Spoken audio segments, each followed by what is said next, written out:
Assalamu alaikum. How you people are? How's your life? I hope you people are doing well, and may every student give proper opportunities for betterment of their lives.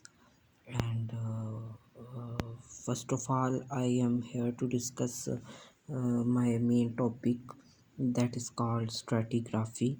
If you people know about what is meant by stratigraphy, then amend me in comment section, because I have so many questions about this word, and so many ambiguity lines for this topic. But here I am sharing some sort of knowledge, because most of the knowledge I don't have enough reports, enough my documents, because I have done note it in extensively, because देखा जाए तो मैं जब ये बात करती हूँ कि मुझे नहीं इस चीज़ का इल्म, तो मुझे वाक़ई नहीं है इल्म इतना। मेरी जो स्टडीज़ हैं वो बेसिक स्टडीज़ ही हैं। तो जब स्टडीज़ ही बेसिक है तो मैं ज़्यादा इतनी डिटेल में आप लोगों को क्या बता दूँगी।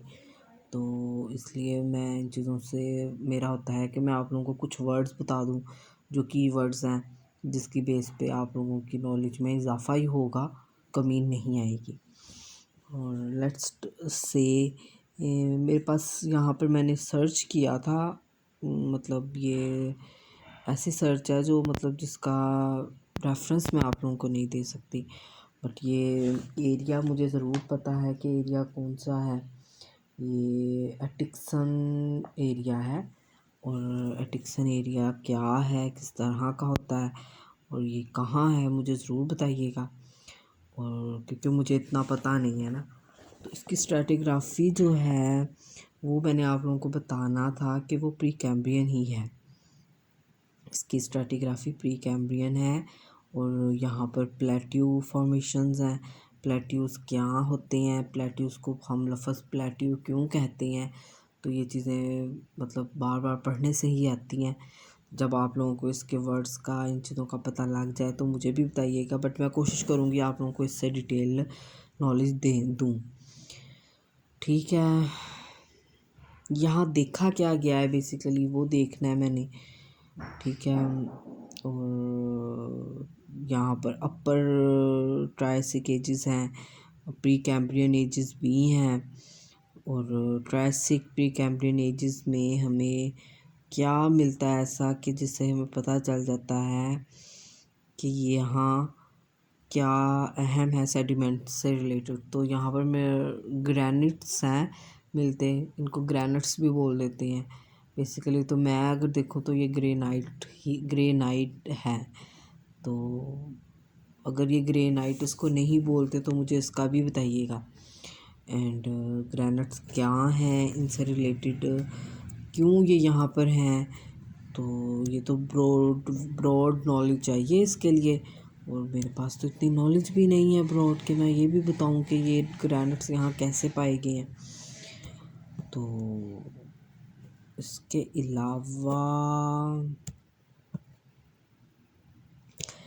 अलावा इसकी थिकनेस के बारे में बताया हुआ है कि 450 फीट है इसकी थिकनेस। और मैं आप लोगों को क्या बता सकती हूँ। अच्छा, इसके अंदर फॉसिल्स कंटेंट है नहीं है ये नहीं पता चल सका, क्योंकि देखा जाए तो फॉसिल कंटेंट नहीं है, और फिर कैसे हम लोगों ने इसको नेम दे दिए ये मुझे नहीं समझ लग रही। और क्योंकि देखें, जब हम फील्ड वर्क में जाते हैं और हमें पता ही नहीं चलता ये चीज़ें कैसे हैं, तो बहुत मुश्किल होती है। और रिपोर्ट्स अच्छी ना बने तो फिर तो बिज़नेस के पॉइंट ऑफ व्यू से तो मेरा नहीं ख्याल कोई भी मतलब इन चीज़ों पर करे, मतलब कोई भी इन चीज़ों को कंसीडर करे। तो इसलिए मैं इससे सॉरी करती हूँ कि मेरे पास इन चीज़ों की नहीं है ज़्यादा नॉलेज। और हाँ जी, इसके अलावा इधर कैनियन होते हैं, कैनियन क्या हैं और कैनियन ग्रुप्स क्या होती हैं, इनमें इनको ग्रुप क्यों कहा गया है, ये मतलब इनमें ज़्यादा एम्बिगिटीज़ थी, ज़्यादा प्रॉब्लम्स थे, इसलिए इनको ये कह दिया है, या इसके अलावा क्या था इसमें जो इनको ये कह दिया है। तो मैं इससे रिलेटेड आप लोगों को बता देती हूँ। The Jalan Canyon group of Jurassic ages in ascending order, and the Wingate sandstone and Navajo sandstone. तो विंजेट सैंडस्टोन क्या है? विंजेट सैंडस्टोन क्या होता है? बेसिकली इसको हम सैंडस्टोन भी पढ़ते हैं, सैंडस्टोन भी पढ़ते हैं। तो देखें ये सैंडस्टोन क्या होते हैं, आपको पता होगा ग्रेन साइज़ क्या होती हैं। और हम सेडिमेंट्री रॉक यूनिट्स और स्ट्रेटिग्राफिकली जब हम चीज़ें देखते हैं तो हम ग्रेन साइज़ को ज़रूर देखते हैं। तो फिर इन स्टोन्स को सैंड क्यों कहते हैं? वो ग्रेन का कोई साइज़ होता है। ये एक पूरा टेबल है, आप लिखेंगे ना, सर्च करेंगे ग्रेन साइज़ टेबल, तो आप लोगों को बड़े आसानी से मिल जाएगा। अगर जिसको नहीं मिला मुझे ज़रूर बताइएगा, मैं इस चीज़ को मतलब इसको भी ज़्यादा डिटेल में बताऊँ।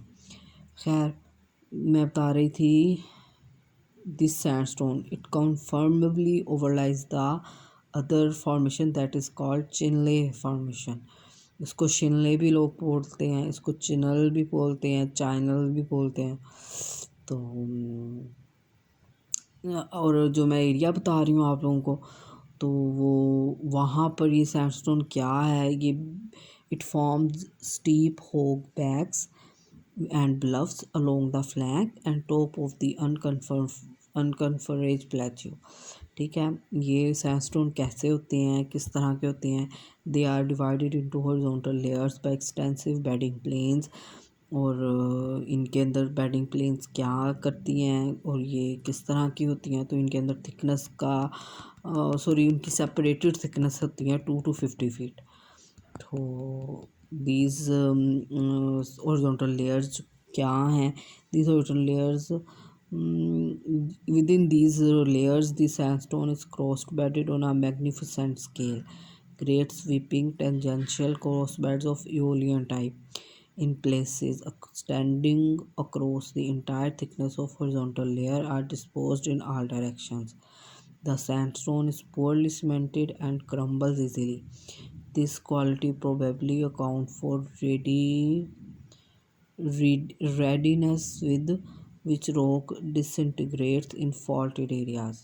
ठीक है, और इसके अलावा इधर एक और फॉर्मेशन है, वो फॉर्मेशन क्या है उसके बारे में क्वेश्चन मैं कर रही हूँ, क्योंकि वो क्वेश्चनेबल ही फॉर्मेशन है। तो आप देख लें उसमें क्या होता है कि इसमें भी सैंडस्टोन ही है, और रेड बफ ग्रे और लवेंडर इन कलर। माशाल्लाह से सुभान अल्लाह ताला, मुझे जब भी मैं ये चीज़ें देखती हूँ तो मुझे अल्लाह ताला की प्रेज़ ज़्यादा करने को मेरा दिल करता है। तो ये सैंडस्टोन क्या है? These are red buff grey colours और लवेंडर इन कलर्स। ठीक है, ये अबंडेंट टाइप्स हैं, और these contain considerable quantities of red siltstone, thin bedded shales and conglomerates। siltstones क्या होते हैं, conglomerates क्या होते हैं, आप लोगों को पता हो तो मुझे ज़रूर बताइएगा। Thank you so much. अल्लाह हाफिज़।